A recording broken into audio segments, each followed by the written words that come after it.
is motivation permanent? Well, I got to look at you folks and say, no, motivation is not permanent. But then neither is bathing.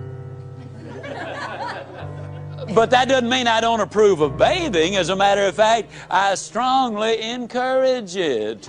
Eating is not permanent unless you don't eat, and then pretty soon your condition will be permanent. No, motivation is not permanent for the simple reason that we've got demotivation, which takes place every day of our lives. There's more confusion about motivation and positive thinking than just about anything that I have ever encountered. I believe in this presentation, though, we're going to be able to clarify much of that for your benefit, and more importantly, share with you how you can keep the motivation and the positive thinking going. Positive thinking won't let you do anything. I get so annoyed when I hear some people enthusiastically stand up and say, man, with positive thinking you can just do anything. Just believe it, and man, think about it positive enough, you can do it.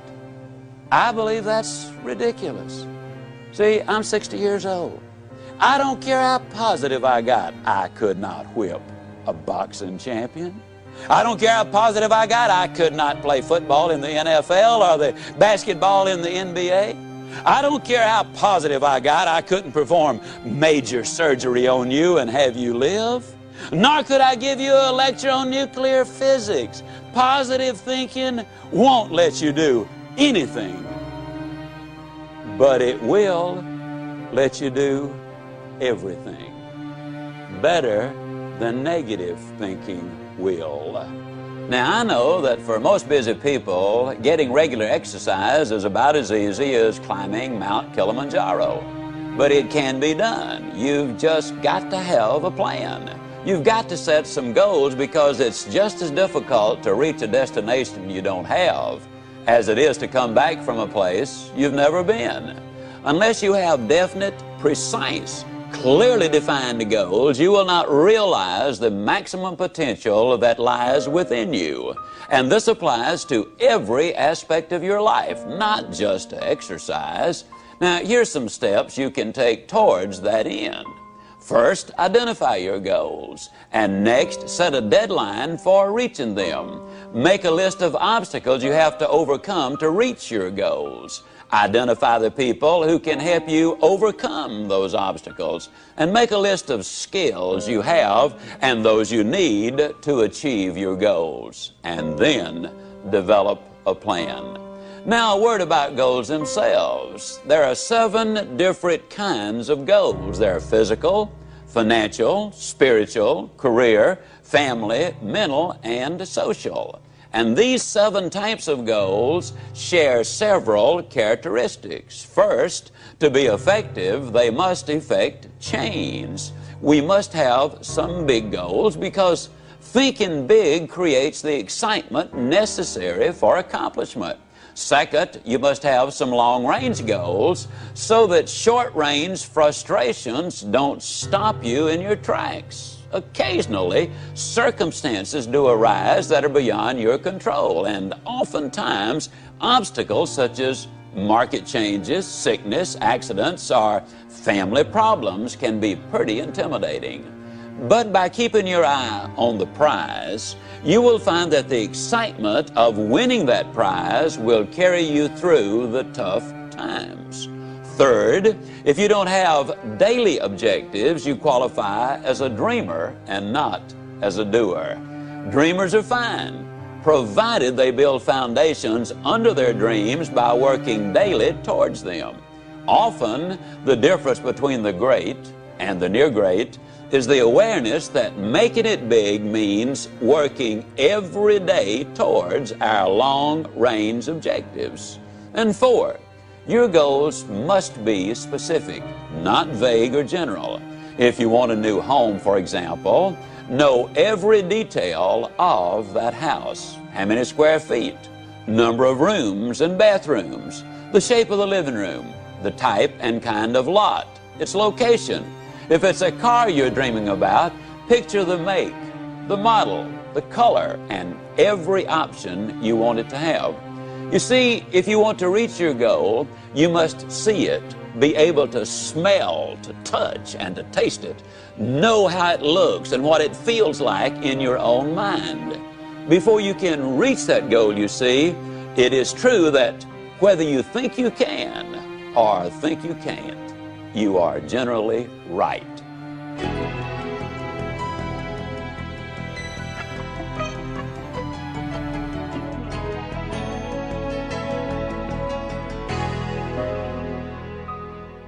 Step number 6, you need to feed your mind with the good, the clean, the pure, the powerful, and the positive. Let me ask you a question. If I were to come into your living room one day with a pail of garbage and dump it on your living room floor, what do you think you'd do? I bet I can answer the question. You would either get your gun and say to me, now Ziegler, I'll bet you can clean that up. Or you'd get on the telephone and you'd call the police. Or you'd whip me as long as I was there. Those are things you would probably do. I mean, and then for months you'd be talking about this crazy guy came in my home, dumped garbage on the floor, ought to shot him. As a matter of fact, I wish I had. But we could clean the garbage up off your living room floor. But what about the garbage that we dump in our mind every single day? Einstein said that it takes 11 correct inputs to overcome one incorrect input. And a lot of the things which go in our minds and in our children's minds is not a thing in the world but pure garbage. I would ask you to do this. Evaluate what you read and what you view. Evaluate it in this light. Will this really help me to accomplish my objectives in life? Or is this going to be a deterrent to me accomplishing my objectives in life? Remember, you're what you are and where you are because of what's gone into your mind. And you can change what you are, you can change where you are by changing what goes into your mind. Now, as you probably suspect, I'm an absolute enthusiast about the cassette recorder. I believe it's the most fascinating educational tool that we have in our country. I was a visiting scholar for the University of Southern California for 2 years. One of the things they discovered was that if you live in a metropolitan area and drive 12,000 miles a year, that in 3 years' time you can acquire the equivalent of 2 years of college education. You can learn virtually anything you want to know about finances, foreign languages, the Bible, how to set goals, how to close sales, how to plan your life. You can learn so many things while you're there in your car. Feed your mind. Second thing I would encourage you to do is start reading something good every day. Did you know if you read 20 minutes a day and you're an average reader, that at the end of the year you will have read 20 200-page books, and that the average American only reads one good book a year?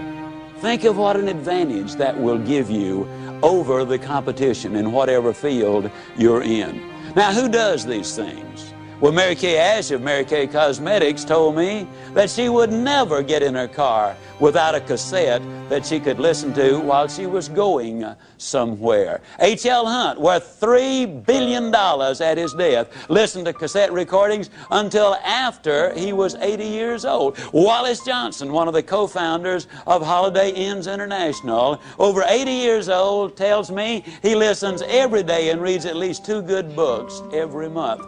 Alan Bean, one of the astronauts who walked on the moon, told me that the astronauts on their way to the moon and back, and please understand, these people have the best self-images, the most clearly defined goals, the most positive mental attitude. They're the most confident, competent people as a group maybe that our country has. But these people were listening to motivational recordings on their way to the moon and back.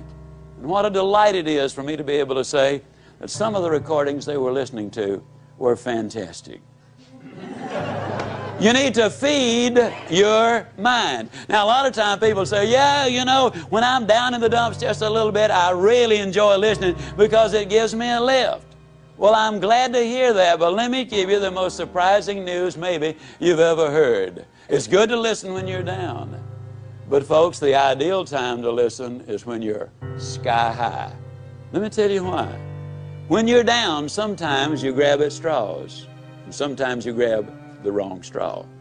Also, a lot of times, and here's the real benefit to listening, it triggers your imagination, stirs up all of the stored information which you already have in your mind, and a lot of the good ideas then come forth. But if you're too down to accept them, then you turn away the very best ideas of all. Listen when you're up. And then with those endorphins popping, and they do pop as a result of listening to good motivational recordings, when you listen then and new ideas pop in your mind, it generates even more excitement. Here's what we've discovered. You need to listen at least 16 times to get the complete message. That's the reason I say listen to this over 16 times, because you will get all of it then. It will become a part of you. Let me say it again. You probably have been in the process of making decisions right now. As you listen, you will make those decisions. But as you listen over and over, the decision changes to commitment. And once you've made the commitment, then you will seek the training which will make the difference, because that means behavior changes. And when you change behavior, then you start developing winning habits. And that's what this is really all about. Step number 7, if you want to build a winning attitude, you need to take time, and this is probably going to surprise you based on what you've heard me say so far, but you need to take time to be quiet. You know, the average American sleeps 30 minutes too late every day.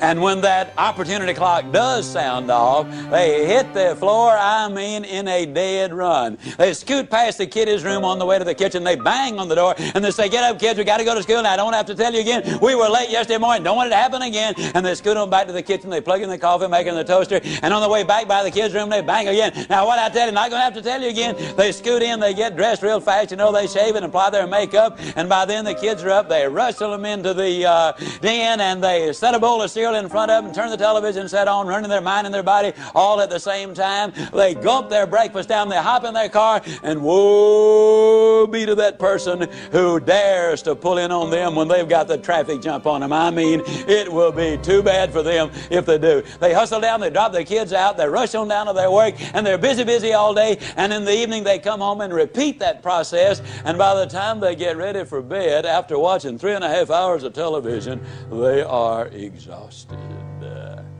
You know what we need to do, folks? We need to take time to be quiet. You need to do it at least 4 or 5 times a week. A lot of people say, "Well, that guy keeps talking about time for this and time for that. I don't have time for all of these things." Let me tell you how you can create an extra 3 hours every day of your life, guaranteed. Get your TV guide out on Sunday afternoon and look at the shows that you really want to see that week.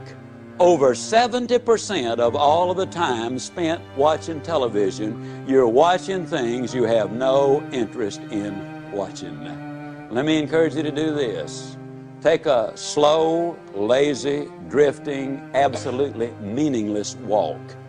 Just almost go to sleep on the walk. Not an exercise walk, you need to do those too, but a very quiet walk. Pick out a place in your home where you can be absolutely quiet on occasion. If you have to get up 30 minutes earlier, that's wonderful. I don't know why, but I seem to wake up earlier in the winter months than I do in the summer months. And when I get up, it's pitch dark. I have a nice little office. I go in there and I turn on the gas log and I sit there. And every time I do that, without exception, I have the most exciting day of my life. I simply run through my mind the things I'm going to be doing. As you plan the day, as you think of all of the things we've got to be excited about, it really does renew your energy and it gets you excited about the day. Now let me tell you something. This is going to be one of the toughest things you'll ever do. When you sit down saying, "Well, I'm going to sit perfectly quiet for 20 or even 30 minutes, you will think of 2,868 reasons or things that you've got to do. You try to decide, do I raise the window or lower it? Do I turn the heat up or down? Do I cut the air conditioner off or do I turn it more full blast? Do I really need to go to the bathroom? Am I going to get me a cup of coffee? What is that noise against the outside? Maybe I better check up on that." Resist the temptation. Spend a few minutes in quiet, reflective thought. it does make a difference. Take time to be quiet. Step number 8, take time for those you love. Dr. Herb True, professor at Notre Dame, outstanding speaker, good friend of mine, suggested this, which I really think is so valid. Frequently, every 2 or 3 months, you should close your eyes and visualize that everybody whom you love, really love, were suddenly, completely, totally, and forever taken out of your life. Then ask yourself the question, what would your regrets be? Would you really regret that you had not picked up the telephone and called that distant cousin, or even a brother or a sister, or a mother or father, or a son and a daughter? Would it be really a heartbreaking experience because you had not called and said, you know, I'm really sorry that we had the problem. I don't know whether it was your fault or my fault, but let's get together and solve the problem. Take time for those you love. Spend time with each other. Those of you who are married, spend time as husband and wife, just enjoying each other, communicating with each other, getting acquainted with each other. Earlier I said all of the studies revealed that if there is that close relationship, then success is more likely to come your way. Korn Ferry International, an executive search firm in New York City, in conjunction with the UCLA School of Management, did a study on 1,362 vice presidents, men and women who were aspiring to the president's chair. Their average income was $215,000. They had spent an average of 15 years working for the company, and the most lucrative of them, those who had the highest paying of all the jobs, had had 2 or fewer jobs in their lifetime. They were loyal to their company. 87% of them were still married to their one and only mate. 92% of them were raised by 2-parent families. But the story has even more. They said they considered integrity the most important characteristic in their success arsenal. 100% of them said hard work was absolutely necessary. 89% of them had 2, 3, 4, or more children. 71% of them also said that if they had more time, they'd spend it with their wives. 50% said with more time, they would spend it with their children. Incidentally, the average one worked a little over 50 hours each week. So they're not working those 80 and 90 hours a week that a lot of people might think they are. And they're living a balanced life.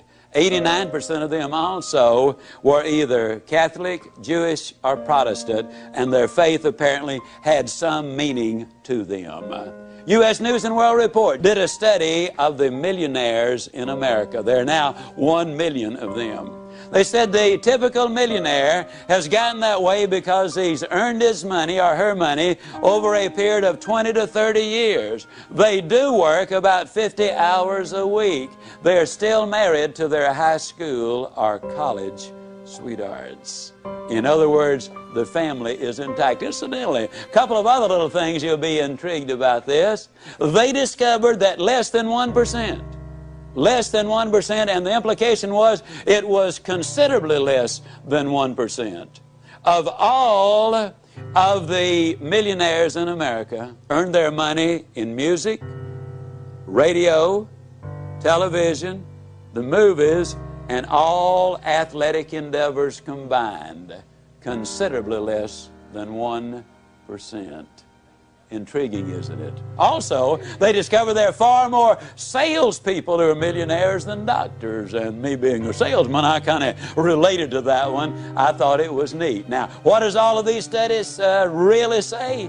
These studies say that if we can build that relationship with those we love. Now, your family might simply be mother and daughter. It might be father and son. It might be husband and wife. It might be brother and sister. But you know who you're close to. The better you get along with the ones you love, the more likely you are to be successful in whatever else it is you do. Now, what do these steps involve? Let's do a very quick review of them. Those 8 steps, number 1, we decided we would not judge the day by the weather. Number two, we'd learn to look for the good in every situation and every person. Number three, we would greet people properly, whether it was on the telephone or in person. Number four, we would identify the go-lights of life for what they really are. Number five, we would take care of our physical body. Number six, we would daily feed our mind with the good and the clean and the pure and the powerful and the positive. And number seven, we would take time to be quiet, to recharge our batteries. And number eight, we would spend time with those we love. Now let me give you a little warning. When you start doing the things we're talking about, when you start talking about go-lights and warms and strong ends, when you start talking about super good but I'll get better, when you start talking about outstanding but I'm improving, there will be some who will criticize you. You can count on it. Well, let me tell you this, since the beginning of time, nobody has ever erected a statue to a critic. So obviously, they're not held in such high esteem. I might also warn you that there are some people who will laugh at you. But let me remind you that the little world laughed, but the big world gathered on the banks of the Hudson when Robert Fulton went steaming by. The little world laughed, but the big world was at Kitty Hawk when the Wright brothers made that historic flight.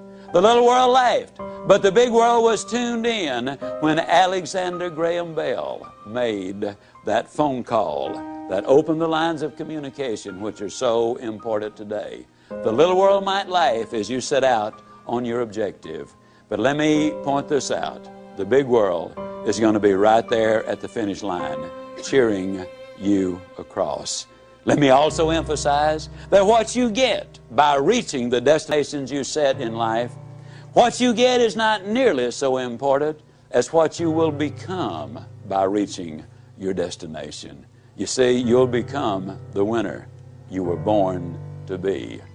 Buy these ideas, do these things, take these steps, follow these procedures, because if you do, I can close by saying, do these things and I definitely will see you. And yes, I do mean you at the top.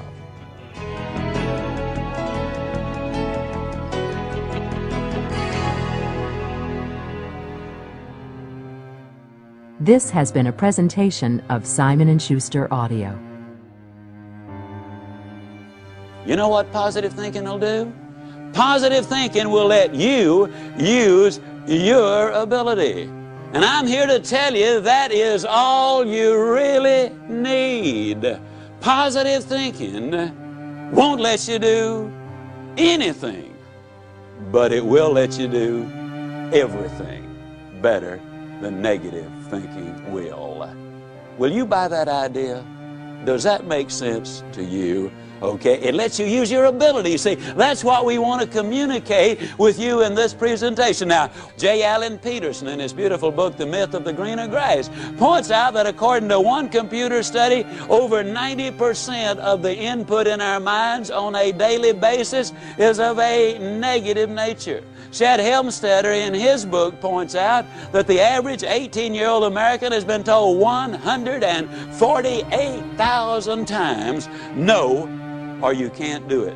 But I talk about demotivation and negative input and so forth. Let me share with you just some of the things that maybe you've heard. An overweight person sits down at the table and what do they say? Everything I eat turns to fat. A parent sends a child off to school and says, now don't you get run over. I mean, that's about as negative a statement as you can get. You see, our terminology is all fouled up. We wake up in the morning with the aid of an electronic rooster, and what does the average person call that electronic rooster? You tell me. Alarm clock. But you see, they sound the alarm when the building catches on fire. That scares people. They sound the alarm when the bank's being robbed. That scares people. If you wake up to an alarm, that scares people. No wonder they're negative. It's an opportunity clock. Well, you think about it. If you can hear it, that means you've got an opportunity to get up and go. If you can't hear it, that might mean you done got up and gone. I mean, you think about it, it really is an opportunity clock. How negative are we? They bring out a loaf of bread, and what do they call the first slice? I mean the first slice on the loaf of bread. Tell me, the heel or the end. Isn't that crazy? Never saw a loaf of bread in my life that didn't have two beginnings. I mean, we really need to explore that. Now, what we want to do is we want to look at a formula. And this formula is a very significant one. William James, the father of American psychology, the man who really wrote the original books, he's from Harvard, says that if you want to change your life, you've got to do it immediately and you've got to do it flamboyantly. Now, I want to emphasize as I get involved in this, during these next few minutes, the chances are enormous that you are going to be making some decisions, and they will be good decisions. But they also will be emotional decisions, kind of like a New Year's resolution, which some people break the very next day. Decisions are easy to make. Business people make hundreds of them virtually every day of their life. Now, if that decision is going to mean anything, it's got to be reinforced over and over and over, and it's got to be done enthusiastically. Now, if it's reinforced often enough and enthusiastically enough, then the decision becomes a commitment. Now, once you've made a commitment to do something in your life, ladies and gentlemen, then you will seek the training. You will demand the training that will enable you to utilize and reach the commitment which you've made. Now, training is what makes behavioral changes in your life. If the training is good, that means you will develop winning habits. Ladies and gentlemen, all you've got to do is practice winning habits long enough and you yourself will become a winner. You see, we were born to win. I believe that with all my heart and soul.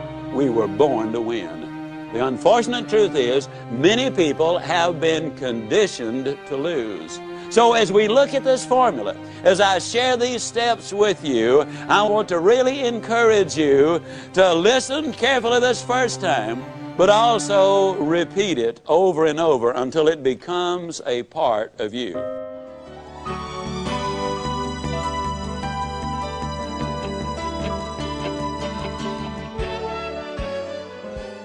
To break a bad habit, smoking, drinking, habitual lateness, being overweight, whatever, the first and most important thing you must do is decide that you really want to change. That is a decision you and only you can make. Without this motivation, no person or procedure will have any significant impact on your behavior. You must decide that you want to take control of your life, that you want to be free, that you want to do things with your life instead of having things done to your life. Secondly, if you need to, get help. Interestingly enough, many people quit their bad habits in the same way they acquired them, by associating with people who share their goals. Alcoholics Anonymous, Gamblers Anonymous, Overeaters Anonymous, literally hundreds of self-help organizations provide just this sort of positive association and support for people with problems. Thirdly, try substitution. There is really no such thing as eliminating a habit. You simply substitute a good one for a bad one. The psychologists say that it's important to have a new activity or habit to fill the void when you start shedding old habits. In place of eating, you might try jogging. Instead of drinking, you might try talking. In place of smoking, substitute writing. In other words, don't be unwise in your habits, but rather aspire to maturity and wisdom and keep your mind well and emotions focused on positive ideas. Step number 4, use the psychological technique of imaging, of visualizing yourself as free of that destructive habit. Picture yourself as doing something else, something positive, something winning. And a final suggestion. Once you decide to grab hold of a new habit, you will need, for a while, to force yourself to hold on real tight, to hold on to it for all you're worth. Eventually, it will get easier and even become fun. But at first, to make it stick, to turn it into a real good habit, you've got to make yourself do it for at least 21 consecutive days. Do it for 21 consecutive days in a row, and you'll have a real good shot at beginning to live a different kind of life. you might just become a happier, more motivated, excited, and enthusiastic person.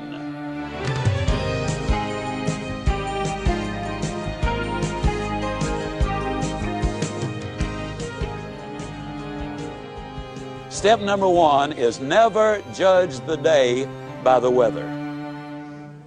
Now that sounds like a very simple thing, but suppose the weather is miserable. Does that mean you're going to decide to have a miserable day? That doesn't make any sense, does it? And yet a lot of times when I'm talking with people, I'll say, how you doing? Well, they'll say, you know, with this weather, what can you expect? As if the weather was the only factor. I'll never forget when my beautiful middle daughter was born. Dreary, bitterly cold, cloudy, overcast, snowy day. Oh, it was an ugly day. But do you think when I looked at that beautiful daughter of mine that I had any concern about the weather out there? Step number 2, you need to learn to look for the good in other things and in other people. Now that's very, very important. Forbes magazine had a most intriguing article. They were talking about successful entrepreneurs. And in this article they point out that an incredibly high percentage of those entrepreneurs make their money in a new location. Now, the new location did not matter whether it was north, south, east, or west. It did not matter whether it was rural or urban, but they invariably, or oftentimes I should say, made their money in a new location. Now, why is that? Very simple. When they go in the new town, the new area, they're not familiar with the bureaucracy. They're not familiar with the problems. They don't know the things which cannot be done. They go in with extraordinarily high expectations. And expectations in life, ladies and gentlemen, are so important. You see, you're going to find what you are looking for. We have a seminar in Dallas which people attend from all over the world. We try to get the corporations and other people to send husbands and wives together because our research indicates that if the team functions together, they both will do better in whatever it is they do. There's one company sent in 4 couples. We have a little process whereby we separate the people into little groups, or one section of where we got about 8 or 10 people, another one where we got about 20 people, and then we have the general get-together 3 times a day. Well, in the individual groups, they do a lot of role-playing and participation. They're very busy. And every time an individual says or does anything, the other members of that other group write them a little note that says, I like Gene Smith because. And then they use some specific observable behavior that they like about it. At the end of the 3 days, each one there will have from 1 to as many as 200 of those little slips. You're talking about motivators. People get excited about it. Well, these 4 couples really got turned on, and we finished at about 8:30 that evening. They went out the first night to a very late dinner at one of Dallas's finest restaurants. They hit the jackpot with a waiter. He had been there over 20 years, been a waiter over 25 years. He was professional in every way. He was there when he was needed, but he did not join the party. He was friendly, but he was not familiar. At every need, he was there. He was really great. There was a lot of interchange. They got his name. When they left, because he had contributed so much to the enjoyment of the evening, they left him a 25% tip, which is significant in a very expensive restaurant. Also, each one of them wrote him one of those little slips of paper, I like because. And they walked out the front door. They'd gotten about 100 feet when they heard his voice from the rear saying, wait a minute, folks, wait a minute. And it was the waiter running up to them. He was waving those 8 slips of paper. He said to them, you know, I've been a waiter over 25 years. I've been here over 20 years. And then he broke down. And they said he could not talk for what seemed like forever. It probably was no more than a minute. He finally regained his composure, and he said, you know, this is the nicest thing that has happened to me in 25 years as a waiter. He said, I'll never forget tonight. And he turned and walked away. Calvert Robert says that there are over 3 billion people on the face of this earth who go to bed hungry every night. But he says there are 4 billion people on the face of this earth who go to bed hungry every night for some sincere, honest appreciation, a compliment, if you will. The waiter story has 2 bottom lines. Bottom line number 1, wouldn't you love to have been at the next table that waiter served? Don't you know they got the best service anybody has ever gotten in a restaurant since restaurants opened to serve the public? But the real bottom line, and the real reason I tell the story is this. The waiter said it was an occasion he'd never forget, the most important event of his 25-year career as a waiter. His benefits are enormous. But as great as they were, every last one of the 8 received an even greater benefit. It's absolutely true, folks. You can have everything in life you want if you will just help enough other people get what they want. Step number 3.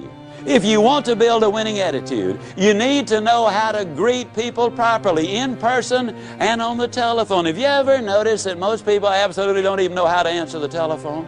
I challenge you. 2 of you get together, look up 10 numbers separately in the yellow pages and swap numbers.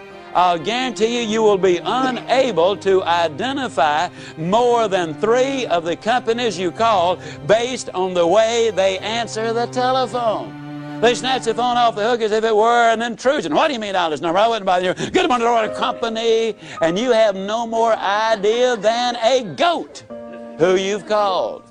When our lady answers the telephone, she says, good morning. And you know it is not a recording that you got. Then she makes a motivational speech. Not as long as the ones I make, but she makes a motivational speech. She says, it's a great day. And people often say, Ziegler, is it always a great day? It sure is, and if you don't believe it, you just try missing one of them. It's a great day. And then she identifies the name of the company. Now, when I'm at home, and I stress, this is when I'm at home, I frequently answer the telephone singing, oh, good morning to you. Now, I'll be the first to admit sometimes there's a long pause. Then I sing them another little ditty, if you don't speak up, I'm going to hang up. And many times they'll say, who is this? And I'll say, whoever you want. Who do you want? Man, you sure do feel good today. And I say, yes, many years ago I decided I was going to feel good today. Now, when you greet people personally, you ever notice how people greet each other? How you doing? Not too bad. How you doing? Fine, so far. How you doing? Good, since it's payday. How you doing? Okay, since I get off in 22 minutes. And don't you love it when one of them pulls himself up to the full height and say, well, under the circumstances. I mean, it makes you wonder what they're doing under there in the first place, doesn't it? Now, instead of that old razzmatazz, when you greet somebody, and incidentally, you need to initiate the action. I jog almost always between 5 and 8 o'clock in the evening. I love to jog that time of day. And when I jog, every time I meet somebody, I always give them the same greeting. Good morning.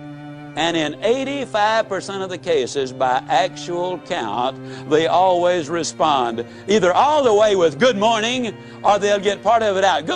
It's not morning, man, it's evening. I made this talk the other night in Dallas at about 8:30 in the evening. By the time we left the motel, it was 9:45. I stepped on the elevator. There was a fella on it. I said, good morning. He said, good morning. Now, what am I saying with this? I'm saying that people respond in kind. And if you want to set the tone and the pace, not only in your own life, but in your family and also in your company, this is something you can really do. Now, when somebody says to you, how you doing? Instead of that old negative baloney, why don't you just tell them the truth? Get yourself a 3x5 card, and on one side write outstanding, but I'm improving. On the other side write super good, but I'll get better. And then when somebody says, how you doing? You whip out that card and you say, outstanding, but I'm improving, and I'll guarantee you, you'll never feel sillier in your life. As a matter of fact, you won't even be able to finish it. You'll be laughing on the way, and the other person will too. I will guarantee you, if you'll do this for 3 weeks, you will be shocked at what happens to you as a result of it. Greet people properly. super good, but I'll get better, or outstanding, but I am improving. Now, a lot of times people say, well, Zig, do you ever have any interesting experiences with this kind of an approach? I said, yeah, sure do. Never will forget, several years ago, on a brutally hot day in Dallas, I had a unique one in a cafeteria. And let me qualify this by saying that when my youngest daughter was 16 years old, the only job she could get was in the cafeteria line. Now, cafeterias are very big in the Southeast and the Southwest. And I had never realized just what a terrifically tough job they have on those serving lines. When I watched my daughter, I immediately made a decision. I decided that never again would I ever go down a cafeteria line again without enthusiastically greeting every person there and giving them some word of hope and encouragement if possible. But I'll never forget that hot day. Oh, it was brutal. We went in slightly after 1, a buddy of mine and I did, and 98% of their business is done between 11:45 and 1:15. Well, there's only one other person in the line, and he was in front of us. And he apparently was from the same school I'm from, because he was saying good things to everybody. And he done good until he got to the meat department. Then he said something about the weather. Now, you got to understand, some people sweat and some people perspire. The lady cutting the roast beef was sweating. And when that fellow said something about the day, she reached up, she wiped her forehead, and she slung the dirt on the floor, and she said, yes, it has been one of those days. Now, you got to understand, she wasn't talking to me, but she's talking about the only day we got. And she's talking in my town, and I've got a reputation at stake. I cannot sit idly by and let a comment like that be made right there in Dallas, Texas, and me not have something to say about it. So I put my big nose in. I said, yes, it's absolutely magnificent, isn't it? She looked at me with the coldest, most calculating eyes that I've ever seen in my life, and she said, you have been out in the sun too long.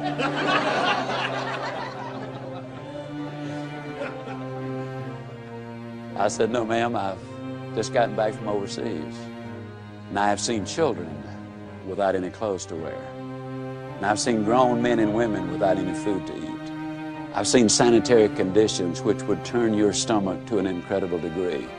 I've seen poverty beyond your wildest imagination. And I look at you, and you're young, and you're pretty, and you're healthy, and you're working.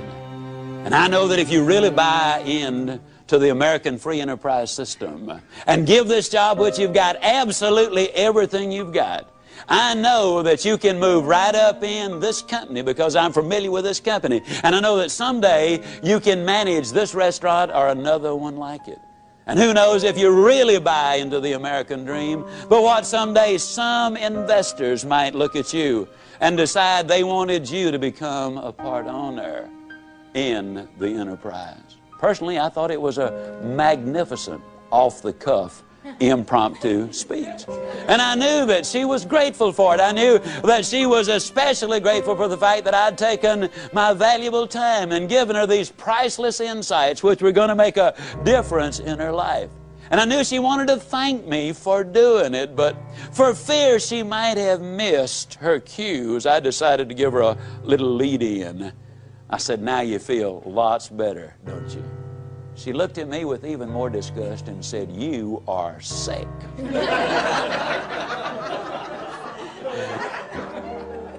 Well, you win some, you lose some, and some are rained out, you know. Well, I got the rest of my food. I went on down to the end of the line, my buddy and I, and we sat down, we're having our lunch, and we ran out of tea. And a lady, she had to have been 65 years old. She might have been 70 or 75, came by to serve the tea. With a sparkle in her eyes like any teenager would envy, as she came up and offered the tea. I said, well, how you doing? She did a little two-step backwards, and she said, honey, if it is any better, I'd think the deck was stacked. I said, why don't you go tell those ladies on the serving line that? She said, oh, no. She said, if I fool around with them, I'd end up being just like they are. I don't know where she learned her psychology, but she's right on the button.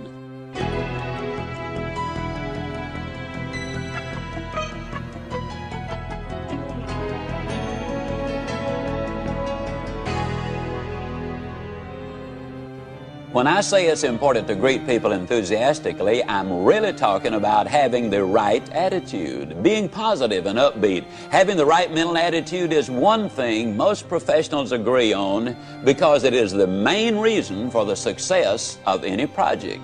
In short, your attitude is more important than your aptitude. Now, here's where you come in. You can alter your life by altering your attitude. You are not stuck with the attitude you have. Good, bad, or indifferent, your attitude can be changed. So, how do you get up when you're down? Well, first, you recognize when you are down. Ask yourself, do I feel really down? Do I resist change? Am I negative when others are trying to be positive? Am I a put-down artist? Would I rather say no than yes? Second, understand that there are seldom, if ever, any hopeless situations. Only people who lose hope in the face of some situations. Third, know that the condition is temporary and can be changed. Fourth, you schedule your downtime. Set a time limit on how long you plan to stay down. A couple of hours for minor things, maybe a few days, even a week for the bigger disappointments in life. In any case, know which day will be your get up and go up day, and get up and go. And fifth, try this new motto on for size. Go with the flow. When your boss tells you to do something, do it with style and with a smile. Instead of making excuses when a friend compliments you, just smile and say, thank you, instead of putting yourself down. Remember, attitude, like the flu, is catching, so make certain that yours is worth catching. If you wanted the flu, you'd visit someone who had the flu. To catch the right mental attitude, you must go where it exists. So begin by associating with positive, energetic people and avoid the naysayers. And before long, when someone asks you how you are, you'll respond in a positive and enthusiastic manner. Step number 4 is you need to establish some symbols. It seems that on every street corner in every city I go in, there are some symbols. Some people call them red lights, some people call them stoplights, some people call them traffic lights. And in reality, they've all misnamed them. They are go lights, ladies and gentlemen, and they're put there for the express purpose of making traffic go. The average person spends 27 hours a year in front of those lights waiting on the right color to come along. Let me ask you a question. Have you ever been sitting there waiting on the right color to come along? You're all excited, you're all enthused, you're all motivated, you're listening to your Zig Ziglar tapes. And as you sit there, you look out the side of your eye and you can't believe it. Here sits a dude over there and he's waiting on the right color to come along too. He's got a good and firm grip on that steering wheel. I mean, he doesn't want that car to go anywhere. And he's talking to that light up there, you know, and you watch him a minute, you can't believe it. He's got his foot on the accelerator. He's racing the engine to change the color of the light. How many of you have actually seen some dodo sit there racing a car motor trying to change the color of the light? Can I see your hands? Now, folks, I hate to be negative. Matter of fact, I won't be negative. I'll be like a little boy came home from school one day and said, Dad, I'm afraid I flunked that arithmetic test. His dad said, son, that's negative. Be positive. He said, Dad, I'm positive I flunked that arithmetic test. I don't care how much you race that car motor, it's not going to change the color of the light. Now, let me emphasize a point. Those of you who thought it might be a little juvenile a minute ago for you to say super good, but I'll get better, or outstanding, but I'm improving. If you think that's juvenile, what do you think it is to sit there to race a car engine trying to change the color of the light? Good friend of mine, Bernie Loftic, Winnipeg, Canada, most positive man on the face of this earth. I know he is. Bernie's so positive he's never had a cold. Every once in a while he has a warm.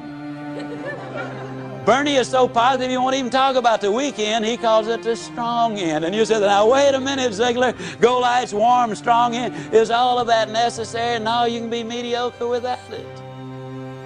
Mediocre. Who's that dude think he's talking to? Doesn't he know that I'm president of my own company? Mediocre. Doesn't he know I'm worth over $5 million? Mediocre. Doesn't he know that I was #1 in the whole region last year and the year before? Mediocre. Doesn't he know that I've got my PhD? Well, bully for you. I still say mediocre. You see, success is not measured by how you do compared to what somebody else does. See, you might have 10 times the ability. Success is measured by how you do compared to what you could have done with the ability which you have.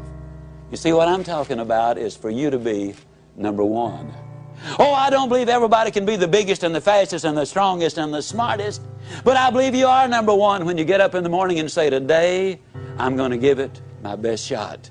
I believe you're number one when at the end of the day you can honestly look in that mirror and say, today I gave it my best shot. That's all anybody can ask of you. And you know what? With the ability you have and the attitude you're developing, your best shot is all that is required. You'll be number one. Step number 4, establish those symbols. The next time somebody asks you how to get from here to there, don't say, go down to the second stoplight and turn right. Instead, write yourself a little note for the first few weeks. Put it on the dash of your car. Remember, there are go lights. And then when somebody asks you for directions, you'll be ready. You say, you go down to the first go light. And you can't say go light with a straight face if your life depended on it. And you know what? You'll grin from ear to ear. The mind is an associating machine, and I'll guarantee you, you'll get results. Step number 5, to build a winning attitude. To be up 90% of the time and on when you need to be. This one begins with a question. Is there anybody here who has a thoroughbred horse worth in excess of $1 million? Okay? If you did have a thoroughbred horse worth over $1 million, would you keep him up half the night, let him drink coffee and booze and smoke cigarettes and eat junk food? What about a $10 dog? $5 cat? You know, actually, you treat a $5 cat better than you do a $1 billion body. And if you had a $1 million thoroughbred, you'd have the best trainer in the country. You would hire a dietitian to make certain his food was exactly right. You'd have the best facilities. You'd have an air-conditioned barn in the summertime and a steam-heated one in the wintertime. $1 million investment. But here's this $1 billion body. Step number 5 really boils down to the fact that we need to take care of our health. Now, to do that, there are some very simple things to do. You need to get a reasonable amount of sleep, ladies and gentlemen. Dr. Forrest Tennant, the #1 drug authority in the country, in my opinion, is a consultant for the National Football League. He's a consultant for Texaco. He's a consultant for Abbott Laboratories, the Justice Department, the Los Angeles Dodgers. Has the largest research staff of anybody in the country. Dr. Tennant says that you need a certain amount of sleep. It's a must. Because sleep is the only function which permits the brain to replace certain chemicals in the body. And a lot of people who have difficulty in life can be traced directly to the fact that they've upset that balance by not getting enough sleep and by putting those chemicals into their system, which destroys that. You need a certain amount of sleep. Number 2, you need to eat a well-balanced diet. Number 3, you need to get on an exercise program. I'll just point out that I got on an exercise program 15 years ago. I'm going to brag just for 1 second. In January the 5th, 1987, I went to the Cooper Clinic in Dallas for my physical. I go every 18 months. While there, I stayed on the treadmill longer than any active player in the National Football League who's been tested, and lots of them have been tested. I'm 60 years old. I have a resting heart rate of 41. I can do things today I never could have dreamed of doing when I was 25 years old. When I got on this program 15 years ago, the first day I ran a block. I'm here to tell you that a good exercise program will make a dramatic difference in your life. If you're over 30 or over 30 pounds overweight, get medical advice before you get started. Be sensible about it.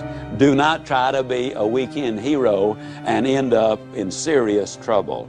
Take care of yourself, but do what is necessary to get in shape physically. A lot of people say, well, Zig, I know you're terribly busy. When do you have time to run? Well, I am so busy I don't have time not to run. That's a literal truth. You see, when you exercise, you activate the pituitary gland.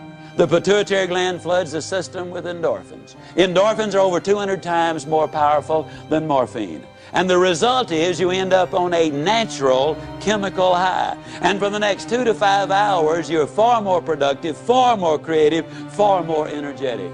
I invest that few minutes in running and get back hours as a result of it. Take time to get in shape.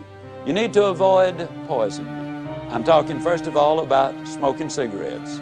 Every time you smoke a cigarette, you have just decided to die 14 minutes earlier than you otherwise would have died. 17.2% of all the deaths in America are attributed directly to smoking cigarettes. Keep that poison out of your system. Booze, every time you take a drink, it damages and destroys brain cells. We now know that expectant mothers, even if they drink very, very, very, very moderately during pregnancy, it has an impact. Step number 5, ladies and gentlemen, you need to take care of your health.